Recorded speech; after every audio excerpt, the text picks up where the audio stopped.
Girls, morning ma'am. आजची योग सकाळ आपली सुरू होणार आहे सिंहासनाने.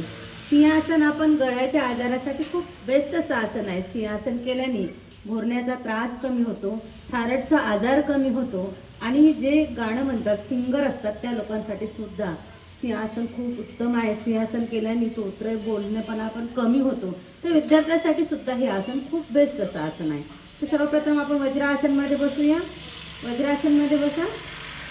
ओके.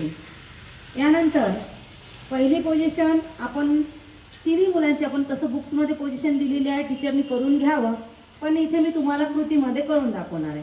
सिंहासनामध्ये तुम्हाला हात टेकवायचे आहे, खाली हात टेकवा अशा साईडने अशी. ओके. त्यानंतर जिभा बाहेर काढून मोठ्याने सिंहगर्जना करायची आहे, जसं की मी आपले स्टुडंट करून दाखवणार आहे आणि जोरात करणार आहे. 1 2 3 स्टार्ट. आणखी जोरात, आणखी जोरात.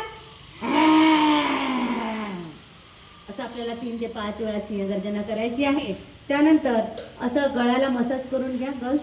असं गळ्याला मसाज करून घ्यायचं आहे.